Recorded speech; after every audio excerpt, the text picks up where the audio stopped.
세고 천천히 지나간다는 게 걱정을 하고 있습니다. 걱정이야 말도 못하지. 지금 우리는 걸어 다닐 힘도 없어요. 엎친 데 겹쳐서 자꾸 계속 이런 악재가 자꾸 오니까.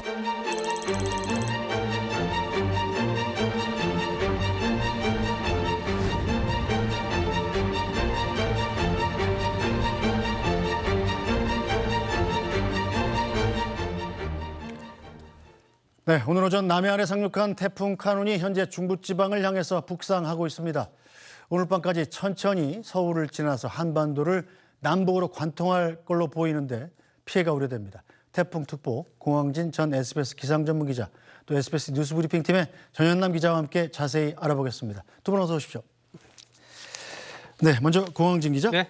이 태풍이 오늘 오전 9시 20분 거제에 상륙을 한 거잖아요. 거제 부근에 상륙했죠. 네, 지금 현재 위치하고 또 언제쯤 수도권에 도착하는지 진로부터 좀 설명해 주시죠. 들어오기까지는 좀 속도가 느려서 걱정을 많이 했는데 네.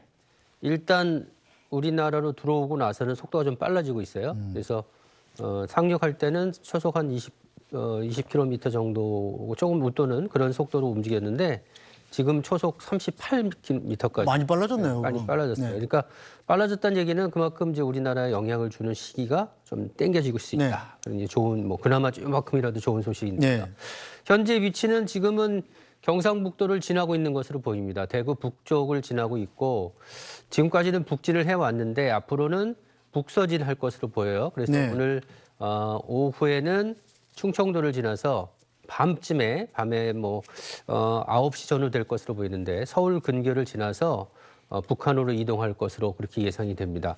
그래서 내일 아침에는 평양 남쪽을 지나서 내일 오후쯤 되면 서해로 빠져나가면서 태풍보다 좀 하는 게 낮은 열대 저압으로 약해질 것으로 이렇게 예상이 되고 있습니다. 네, 태풍이 빠져나가는 속도가 조금 빨라졌다고 하니까 그나마 다행인데요. 네. 자, 제주는 지금 태풍특보가 해제됐다고 하더라고요. 그러면 태풍에서 완전히 벗어났다고 볼 수 있는 건가요? 태풍이 보통 특징을 보면 태풍 앞부분에 비구름이 모여 있어요. 태풍 뒷부분에는 비구름이 많지 않은데 이번 태풍 특히 더 그렇습니다. 그래서 태풍이 지금 경상북도까지 왔다는 얘기는 이미 남쪽, 제주도나 호남, 남해안 쪽으로는 태풍의 비구름에서는 좀 영향이 벗어나 있다. 이렇게 볼 수가 있습니다. 다만 바람은 중심으로부터 상당한 이 원형을 그리면서 많이 불거든요. 그래서 아직은 태풍의 중심이 이제 경상북도 지나는 쪽이니까 전국적으로 태풍의 강한 바람의 영향권에는 계속 들고 있다. 조심을 해야 된다라고 생각이 됩니다. 네, 그나마 다행입니다. 자, 태풍이 보통 육지에 상륙을 하면 세력이 좀 약해지는 경향이 있는데 이번 태풍 카눈은 그렇지 않을 수 있다고 그래서 좀 걱정을 많이 했었잖아요. 그렇죠. 예, 워낙 태풍이 오기 전에 이상한 진로를 겪었기 때문에 이 태풍 어떻게 된 거냐 좀 유심히 들여다봤는데 조금 이상했던 거죠. 그래서 우리나라에 들어오면 강한 세력을 유지하지 않을까 걱정을 했는데 다행히 들어올 때 중간 정도로 약해졌고요. 지금은 조금 더 약해졌어요. 바람이. 그래서 시간당 지금 비가 내리는 거는 한 45mm 안팎 아직도 비가 많이 오고 있고 바람도 강하게 불지만 중심기압이 높아지는 거는 힘이 좀 약해지는 거거든요.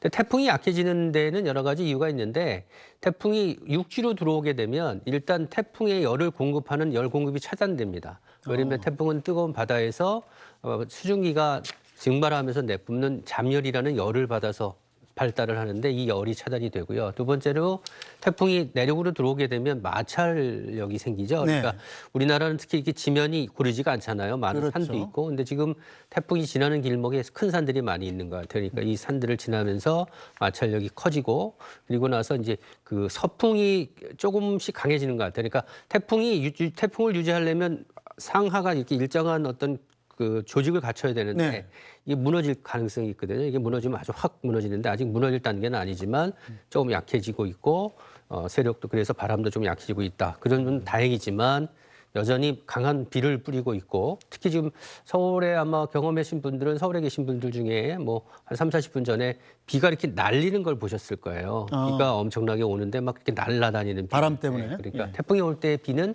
특징적으로 이런 현상을 보입니다. 비가 고르게 내리지 않고 이렇게 막 바람이 흔들리는 그런 모습을 보는데 이런 강한 비구름이 아직도 중부지방 그리고 경상북도 지방 그리고 강원도의 동해안에 영향을 주고 있기 때문에 태풍이 완전히 빠져나갈 때까지는 주의를 하셔야 되겠습니다. 네, 어쨌거나 태풍의 강도 자체가 이제 강해서 중국 중으로, 정도로 예, 내려왔으면 예. 강풍의 영향도 그만큼 좀 줄어든다 이렇게 볼 수 있지 않을까요? 그렇죠. 근데 이제 여기서 우리가 고려할 것 중에 하나는 바람은 이제 크게 우리가 보면 두 가지로 볼 수 있는데 보통 우리 예보에 나오는 바람들은 평균 풍속을 얘기해요. 네. 그동안의 평균 풍속인데 순간치대 풍속이라고 돌풍처럼 부는 바람이 있어요. 네. 이 돌풍처럼 부는 바람은 지금 우리가 부는 바람보다 좀 세거든요. 지금 과천에도 순간 최대 풍속이 뭐 27 정도로 기록이 됐는데 27m면은 나무가 뽑힐 거예요. 그 정도로 강한 바람이기 때문에 특히 이제 수도권에 태풍이 지날 때 중심 기압이 뭐 985, 990까지 낮아질 것으로 보이는데 이 정도면은 뭐 그렇게 큰 영향이 없지 않을까 생각하지만 2010년에 수도권을 지난 태풍이 있어요. 곰파스라고. 근데 네. 이 곰파스가 수도권을 지날 때 중심 기압이 985 헥토파스칼이었어요. 네. 그러니까 이번 태풍이 약해져도 985 헥토파스칼 정도의 초속 뭐 25m 안팎의 바람을 유지할 수 있는 강도로 수도권을 지난다. 그러면 곰파스 때 어떤 일들이 벌어졌냐면 첨탑이 떨어지거나, 그렇죠. 우리가 기억하는 것 중에 뭐 골프장 망이 무너지거나 또는 건물 외벽이 떨어지거나 이런 것들 피해를 많이 봤거든요. 제 친구도 동부이청 사는데 곰파스 때 이 아파트 창문이 다 깨졌었어요. 그렇죠. 그때 예. 또 창문이 많이 깨졌죠. 굉장히 그래서 위험했다고 그럽니다. 시설물들이 날리면 이게 왜 무서웠냐면 언제 어디서 어떤 물건이 자기한테 올지 모르잖아요. 네. 그러니까 지금 현재 밖에 볼 때는 내가 뭐 위험한 상황이 아니다라고 느껴질지 모르지만 일단 밖에 나가면 상황이 어떻게 돌변할지는 모르거든요. 그래서 그런 바람이 아직도 오늘 밤까지도 수도권에 바람이 불 수 있다. 이런 걸 가정하면 세력이 좀 줄긴 했지만 오늘 밤까지는 태풍이 완전히 물러갈 때까지는 바람에 대한 대비를 좀 하는 것이 좋겠습니다. 네, 자 전현남 기자. 다행히 중앙재난대책본부에서 집계한 인명피해는 아직 없는 거죠? 네, 일단 중대본에서 가장 최근에 이제 집계한 게 오전 11시 기준입니다. 일단은 큰 인명피해는 없는 것으로 집계가 됐고요. 다만 이 대피 인원이 1,600여 명에 달한다고 밝혔습니다. 자, 그 대신에 이제 교통 통제 피해가 좀 있지 않습니까? 그렇죠. KTX가 네. 원활하지 않고 비행편은 뭐 물론 많이 결항이 됐고요. 네, 일단 항공기 결항은 14개 공항에 300편 넘게 결항이 됐습니다. 또 열차도 고속열차가 100회 넘게, 일반 열차는 200회 넘게 운행이 중지됐고요. 재산 피해도 크게 아직 잡힌 건 없는 것 같습니다. 예. 네, 다행입니다. 그나마. 그 바람에 KTX가 운행을 안 하는 이유는 네. 우리가 이제 강한 태풍이 들어올 경우에 지금 예보가 35m까지 나와 있었잖아요. 35m 정도의 바람이 불면은 실제로 그런 바람이 측풍으로 불면 달리는 열차가 탈선을 할 수가 있거든요. 그래서 이 KTX 열차가 멈출 수 있다. 왜 바람이 태풍이 오는데 왜 기차가 멈추느냐, 기차를 왜 운행하지 않느냐 이렇게 생각하시는 분들 계실 테지만 사실은 그런 위험성이 있기 때문에 이런 태풍에 굉장히 익숙해져 있는 일본의 경우에는 신칸센이 태풍이 오면 무조건 멈추고. 아예 세워버리죠. 예. 네. 그래서 이런 것들이 지금 이제 그림에도 나오는데 바람의 강도가 중간, 강한 바람 이렇게 나오잖아요. 근데 보통 이번에 이제 강한 바람이 불 것으로 예상이 됐기 때문에 네. 그래서 미리 조치를 하는 것이고 아마 지금 피해가 집계가 안 되고 있는 이유 중에 하나는 지난번 수해 경험 때문에 대비를 아마 철저하게 한 것 같아요. 네. 그래서 대비를 많이 했기 때문에 현재로서는 피해가 없지만 비가 온 걸로 보면 하루에 300mm 넘게 온 지역이 꽤 되거든요. 네. 그래서 아마 피해는 나중에 집계가 되지 않을까 그런 생각을 합니다. 네, 자 그러면 SBS 기상팀의 정구희 기자가 이번 태풍의 진로와 특징 그리고 강우 전망까지 자세히 브리핑해드리겠습니다. 네, 지금 보시는 게 태풍의 위성 영상입니다. 일본 쪽에서 계속 북상해서 우리나라 거제 쪽에 상륙한 다음에 올라갔죠. 근데 이게 12시 예보입니다. 실제로 예보가 좀 달라졌는데요. 태풍이 그대로 북서진한 게 아니라 대구까지 올라와서 서쪽으로 진행합니다. 이동 속도도 시속 38km로 조금 빨라진 편이고요. 아주 약간 상륙 시점도 빨라져 있는 상황입니다. 자, 이번 태풍 무려 매우 강한 태풍까지 발달했었습니다. 그러다가 강으로 유지하다가 다시 한번 우리나라 부근에서 세졌고요. 그리고 강도가 현재는 중으로 내려왔습니다. 지금 중심 풍속이 초속 30m에서 바로 내려와서 29m가 됐습니다. 태풍이 점점 약해지는 모습은 확인이 된 겁니다. 자, 그럼 지금 가장 궁금한 건 태풍의 중심이 도대체 어디 있느냐일 텐데 지금 보시는 하얀색이 기압이 가장 낮은 지점, 바로 태풍의 눈이 위치한 지점입니다. 이 지역이 대구, 그리고 대구보다 조금 더 위 경북 내륙까지 올라왔고요. 그래서 태풍의 중심, 지금 경북 내륙에 있다. 이렇게 보시면 되겠습니다. 자, 오늘 태풍의 가장 낮은 중심 풍속은 977헥토파스칼이었습니다. 근데 역대 기록을 보면 사라 같은 경우에는 951, 역대 10위인 루사 같은 경우에는 962였는데 역대 10위 안에 드는 태풍은 아니지만 그래도 강풍 피해를 유발할 정도의 강한 강도를 가지고 있다는 점은 유의하시는 게 좋겠습니다. 자, 그럼 또 궁금한 거는 왜 태풍의 중심이 경북에 있는데 이 북쪽으로만 비가 내리냐는 겁니다. 지금 여기 보시는 데가 대구인데 대구 위쪽 지역으로 많은 비가 내리는 걸 볼 수 있죠. 이걸 좀 설명을 해드리려면 우리나라와 태풍 북상의 특징을 좀 알아봐야 합니다. 우리나라로 태풍이 북상할 때 태풍은 반시계 방향으로 돌기 때문에 이런 바람 흐름을 만들게 됩니다. 그러면 북상 방향과 태풍의 바람 방향이 같은 곳에는 바람이 강해지고요. 반대로 서쪽에는 바람이 상쇄돼서 약해집니다. 그런데 이 편서풍 지역을 지나면서 북쪽도 바람 강도가 약해지고요. 반대로 이 남쪽은 바람 강도가 강해집니다. 자, 이러면 태풍의 남쪽부터 동쪽까지는 바람이 강해지고 북쪽부터 서쪽까지는 바람이 약해집니다. 그래서 빠르게 수증기가 위쪽으로 몰려들다가 여기서 정체되면서 태풍의 북쪽에서 바람이 응축돼 구름이 많아지기 때문에 태풍의 북쪽에서 비구름이 발달하는 겁니다. 자, 근데 위험한 게 하나 더 있습니다. 태풍의 동쪽이 위험한 건 다들 아실 텐데 태풍의 눈이 지나가고 남쪽에서도 바람이 강합니다. 이 뒷바람이라고도 하는데 태풍의 눈이 지나간 다음에도 바람이 한번 강하게 불 수 있으니까 뒷바람이 빠져나가는 것까지 확인을 하셔야 태풍 영향에서 벗어난 거다. 이렇게 보시면 되겠고요. 마지막으로 수온이 굉장히 높은데 이 부분이 정말 안 좋습니다. 태풍 때문에 지금 우리나라에는 동풍이 들어오고 있는데요. 수온이 높다는 것은 바닷물이 끓고 있다는 얘기입니다. 그만큼 수증기가 굉장히 가득 차 있는 상태고 이 수증기가 동풍을 타고 동해안으로 들어오게 됩니다. 그래서 지금 경북 울진과 강원도에 굉장히 많은 비가 오고 있는데 강원 동해안에는 지금 확인한 결과 시간당 60mm 넘는 폭우가 쏟아지고 있습니다. 이 상황이 밤까지 계속될 걸로 보여서 특히 동해안 지역은 비 피해 없도록 주의하셔야겠습니다. 지금까지 기상 상황 전해드렸습니다. 네, 태풍 카누는 보도된 대로 일본을 거쳐서 올라왔죠. 일본에서도 큰 피해가 났는데요. 강풍으로 교통이 마비되기도 했습니다. 일본의 피해 상황은 먼저 리포트로 보고 가겠습니다.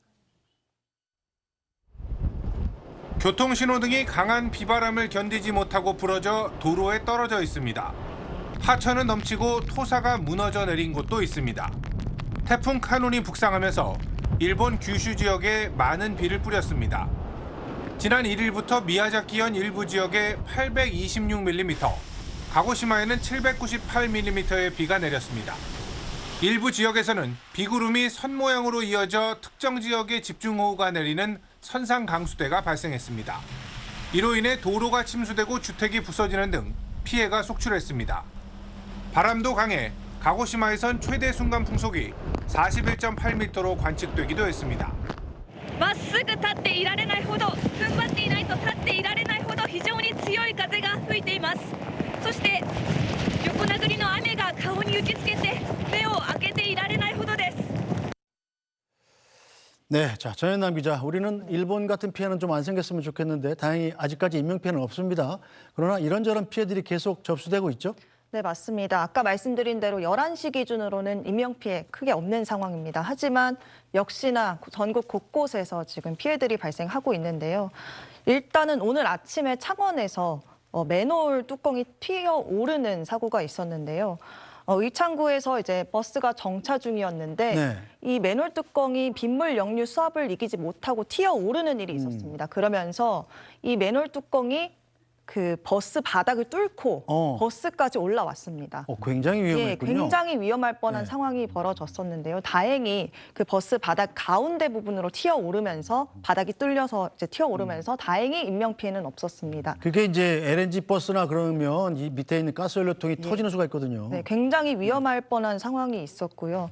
실제로 그 태풍 올 때마다 사실 맨홀 뚜껑 튀어오르고 맨홀 안으로 빨려 들어가고 이런 사고 있기 네. 때문에 굉장히 위험하니까 이 부분은 좀 주의가 필요할 것 같습니다. 또 침수 피해도 잇따랐고요. 네. 일단은 대표적으로 10시쯤 경주에서 나원 지하차도에서 차량 한 대가 물에 잠기며 고립된 운전자를 구조했다는 소식이 또 들어왔고요. 또 비슷한 시간 9시 45분에 경산 지하차도에서 또 차량 한 대가 고립이 됐었습니다. 네. 그래서 70대 운전자가 또 구조됐다는 보도도 있었습니다. 또 비슷한 지역 구미에서는 천연기념물 반송이 네. 그 쓰러지는 일도 있었습니다. 아이고. 강력한 바람이 얼마나 그 바람이 강력했는지를 알 수 있는 사례입니다. 네. 그리고 또 그 사람이 인명피해는 없었지만 좀 다치는 일도 있었습니다. 네. 오전 8시 한 50분쯤에 충남 부여에서 이 나무가 쓰러져서요. 길 가던 30대 여성분이 나무에 맞아서 다쳐서 병원에 실려가기도 했습니다. 크게 다치진 않으신 모양인데. 예, 아직 인명피해 그 집계에 포함되지는 않았으니까요. 네. 크게 다치지는 않은 것 네, 같습니다. 그나마 다행입니다. 네. 자, 공항진 기자님. 네네. 자, 이번 태풍의 특징, 조금 전에 일본의 사례를 봤습니다만 대개 일본에서 저렇게 피해를 입으면 한국을 비껴서 이렇게 지나가는 게 상례였는데 그러게요. 올해는 다시 또 한국으로 온단 말이에요. 참 보통 이상한 이제, 태풍이다. 태풍이 올라오게 되면 7월, 8월, 9월 좀 양상이 좀 바뀌어요. 네. 7월은 대부분 이제 조금 밀려서 가기 때문에 중국으로 향하거나 아니면 서해안을 따라 올라오거나 이런 경우가 많고요. 네. 8월에는 이제 우리나라에 영향을 주기 시작하는데 우리나라 해안 근처에서 멈추거나 약해지거나 이런 경우도 있고요. 또는 이제 강할 경우에는 남해안을 상류해서 동해안으로 빠져나가는 경우. 9월에 이제 보통 태풍, 가을 태풍이라고 해서 센 태풍이 많이 오는데 이때도 역시 우리나라 남해안을 상륙해서 동해안으로 빠져나가는 이런 일반적인 경우, 일반적인 진로를 겪죠. 그건 왜냐면 그만큼 태풍을 좌지우지하는 세력들이 어느 정도 힘의 균형 또는 이런 것들을 우리가 알 수 있다는 거죠. 그래서 네. 그렇게 움직였다는 건데 이번 태풍은 좀 달랐어요. 처음에 탄생한 생긴 지가 벌써 꽤 열흘이 넘었어요. 열흘이 넘었는데도 태풍이 어디를 갈지 모르고 이렇게 떠돌아다녔거든요. 굉장히 오래 처음에는 갑니다.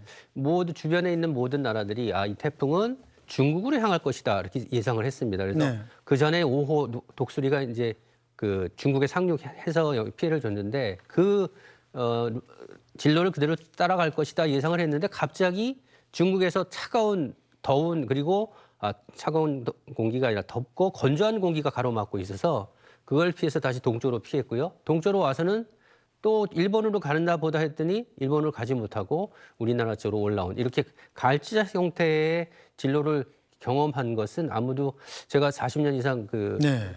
경험을 해봤는데 이번이 처음인 것 같아요. 그러니까 우리나라가 현대적인 관측을 시작한 게 70년대 초반인데 이후에는 이렇게 남쪽으로 들어와서 관통을 해서 수도권을 지나서 북한까지 넘어가는 그러니까 한반도를 남북으로 쭉 훑고 지나가는 태풍은 이번이 처음인 것으로. 네, 예측이 잘 안 되는 태풍인 만큼 더 철저한 대비가 필요할 것 같은데요.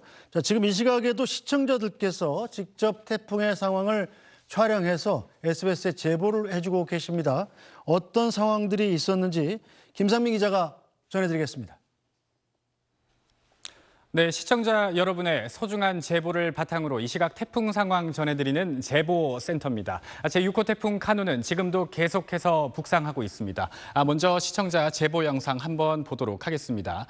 경기 이천 상황인데요. 이거는 제보 영상이라기보다는 CCTV 화면을 저희가 녹화를 했습니다. 오늘 오전 11시 45분쯤에 벌어진 사고 영상인데요. 오늘 오전 11시 40분쯤 영동선 호법 분기점 부근에서 60대 남성이 몰던 14톤 화물차가 초등생 한 18명, 선생님 1명, 운전자 1명이 타고 있는 미니버스를 들이받는 사고가 났습니다. 강원도에서 활동을 하고 마치고 돌아오는 유도부 초등생이었던 걸로 조사가 됐는데 지금 이 미니버스 안에 타고 있던 학생 10명과 또 선생님 1명이 병원으로 이송이 됐습니다. 정확한 사고 원인은 확인을 해봐야겠지만 일단은 빗길 미끄러짐 사고로 추정이 됩니다. 적지 않은 곳에서 이런 사고가 일어날 걸로 예상이 되기 때문에 최대한 사고 없도록 안전운전 하셔야겠습니다. 있습니다. 다음 상황 보시겠습니다. 경남 창원 버스 안에서 찍은 사진인데요. 이게 버스 바닥입니다. 그리고 이렇게 구멍이 나 있습니다. 이게 어떻게 된 일인가 하면은 다음 사진을 보시면 맨홀 뚜껑으로 보이는 게 있죠.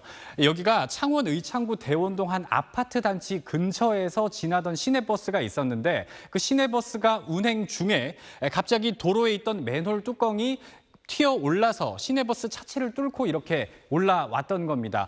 역시 이렇게 된 원인을 조사하고 있지만 오전에 비가 하도 많이 와서 창원에 있던 이 맨홀 뚜껑이 그걸 감당하지 못하고 이렇게 뚫고 올라온 걸로 추정이 됩니다. 그래서 더 이상 이런 사고가 또 나면 어떡하냐 이렇게 물어봤더니 창원이 오전보다는 비가 조금 작게 와서 아직까지는 뭐 이렇게 될 우려는 없는 걸로는 본다는데 그래도 긴장감을 가지고 창원시가 계속해서 지켜보고 있다는 점 전달을 드립니다.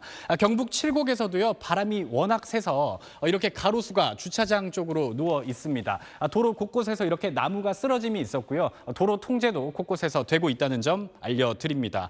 그리고 영동 지역의 대표적인 곳이죠. 강릉인데 비가 굉장히 많이 옵니다. 이 아파트 주민이 찍어주신 영상인데 본래 저지대라고는 합니다. 그런데 비가 워낙 많이 오다 보니까 지금 차량 번호판 정도만 보이고 있고요. 바퀴가 거의 물에 잠겨 있습니다. 역시 이렇게 전국에서 비가 많이 오는 지역이 있기 때문에 저지대에 계신 분들 특히 침수 피해 유의하셔야겠습니다. SBS는 지금도 카카오톡과 전화, 이메일 등으로 시청자 여러분들의 소중한 제보를 받고 있습니다. 위험한 지역에서는 최대한 촬영을 당연히 하지 마셔야겠고요.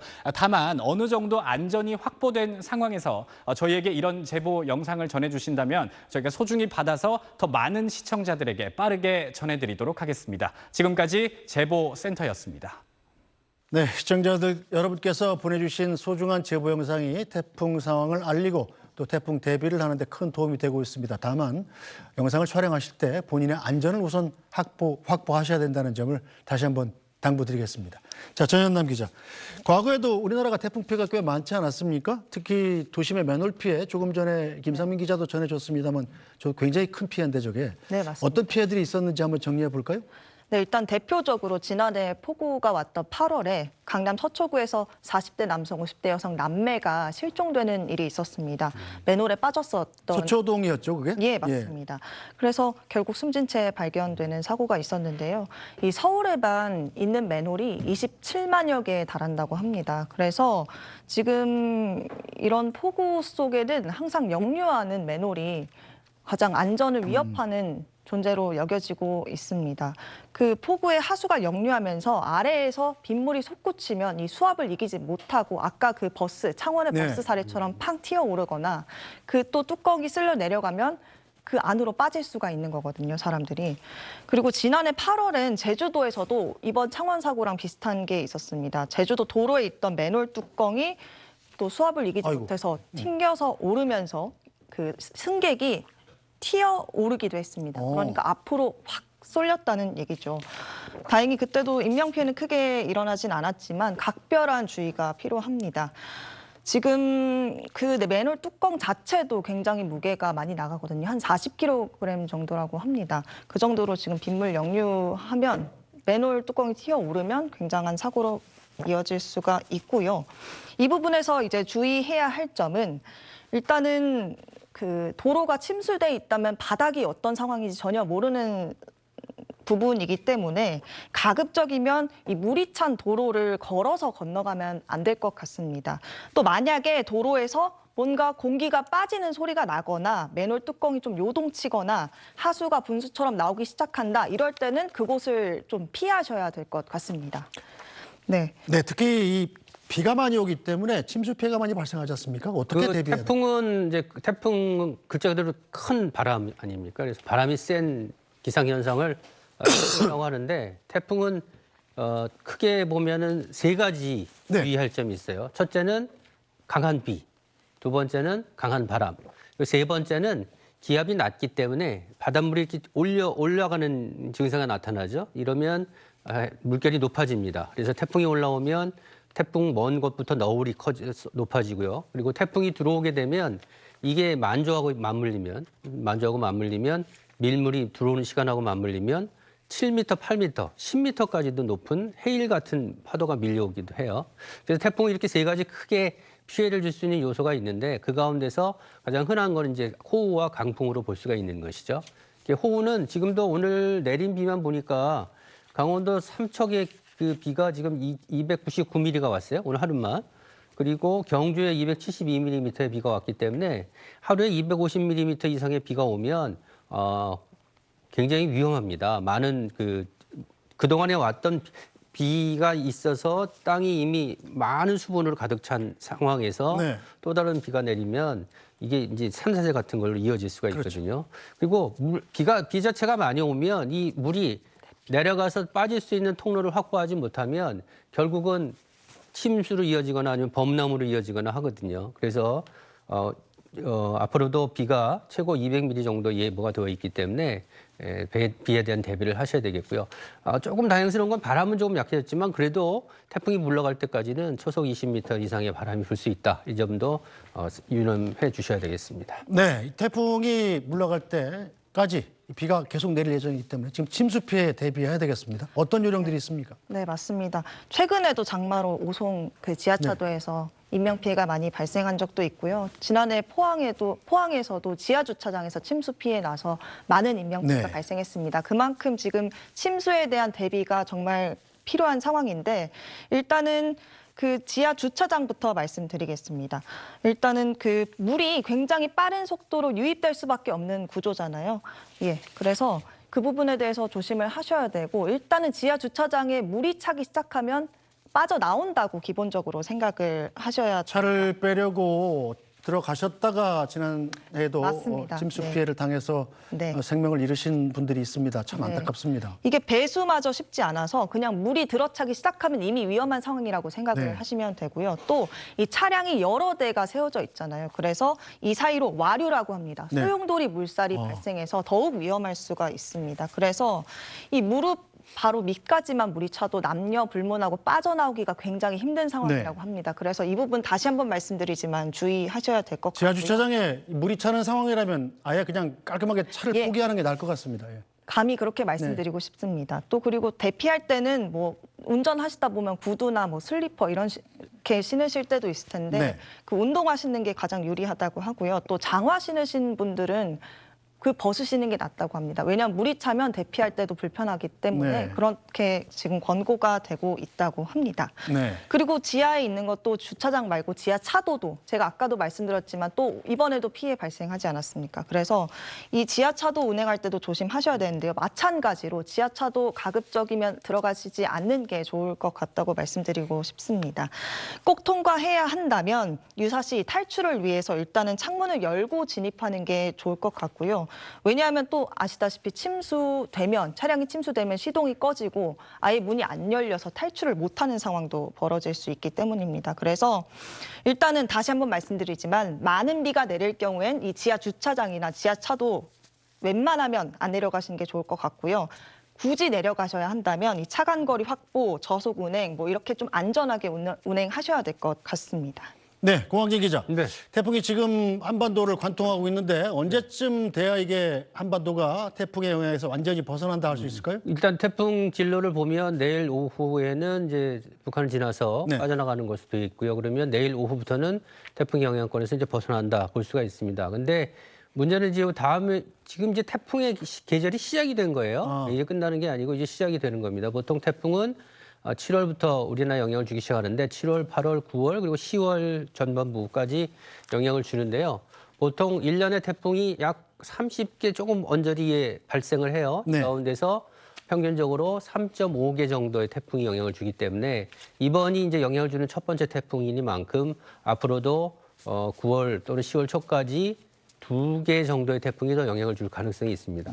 일단 지금 7호 태풍 란이라는 태풍이 발생을 해서 일본으로 향하고 있습니다. 그래서 이 태풍은 일본을 통과할 것으로 보여서 우리나라에는 직접적인 피해를 주지는 않을 것으로 보이지만 태풍에서 생긴 너울이 동해안까지 밀려올 가능성은 있어서 네. 조금 살펴볼 필요는 있고요. 그래서 이제 8월 이 란이 지나면 이 란이 7호거든요. 조금 전에도 말씀드렸듯이 태풍이 1년에 발생하는 태풍이 25개 이상이 됩니다. 그러니까 네. 앞으로도 많게는 20개 정도의 태풍이 더 발생할 수 있으니까 이 가운데 몇 개의 태풍이 올지는 아직은 미정이긴 하지만 이 중에 분명히 우리나라에 영향을 준 태풍이 있을 것으로 보이기 때문에 태풍에 대한 대비, 이번에 이제 대비를 단단히 해서 피해를 만약에 줄였다는 경험을 갖게 되면은요, 네. 앞으로 우리가 대비를 단단히 하면 피해를 좀 줄일 수 있겠다라는 생각을 좀 하실 겁니다. 그래서 앞으로도 오는 태풍에 대한 대비는 철저히 하는 것이 좋겠습니다. 네, 전현남 기자. 네. 지금 비가 많이 내리고 있기 때문에 네. 산 근처에 사시는 분들은 지금 산사태가 언제라도 날 수 있는 상황 아니겠습니까? 네, 어떻게 맞습니다. 대비를 해야 될까요? 네, 일단 산사태로부터도 안전하지 못하죠. 일단은 오늘 발생한 사례도 말씀드리면요. 창원의 오전 9시 반쯤에 쌀제 터널이라는 곳에서 산사태가 발생했습니다. 일단은 인명피해는 없었고요. 차량 통행이 일단은 금지되는 상황이 있었습니다. 일단 이 산사태 가장 중요한 게 비의 양입니다. 네. 이틀치 강수량이 250mm를 넘었을 때 이 모든 비탈면에서 산사태 위험이 급증한다고 보셔야 됩니다. 네. 그래서 일단 급한 경사지, 또 물이 모여드는 오목한 지형, 이런 곳은 또 산사태 위험하니까 꼭 피하셔야 될 것 같고요. 또 위험 징후들도 있으니까 이 부분 꼭 알아두셔야 될 것 같습니다. 네. 뭐 예를 들면 나무가 갑자기 부러지는 소리가 날 때, 혹은 땅에서 울림, 땅 울림 소리가 날 때, 이런 게 산사태 징후라고 하니까 좀 알아두셔야 될 것 같고, 그리고 또 이상한 냄새도 징후 중에 하나라고 합니다. 뭐 시큼한 냄새, 네. 물건이 갑자기 타는 냄새가 나거나 이럴 때 산사태가 발생할 수 있으니까 가급적이면 대피하셔야 될 것 같고요. 또 산사태 주의 문자 받았을 때 이 네. 부분도 좀 재빨리 확인하시고 대피를 결정하셔야 될 것 같습니다. 자, 고광진 기자, 네. 도심에서도 안심할 수는 없잖아요. 특히 이제 아파트의 유리창이라든지 그러게요. 네. 이게 깨지는 경험이 피해가, 있죠. 예. 네, 경험이 있습니다.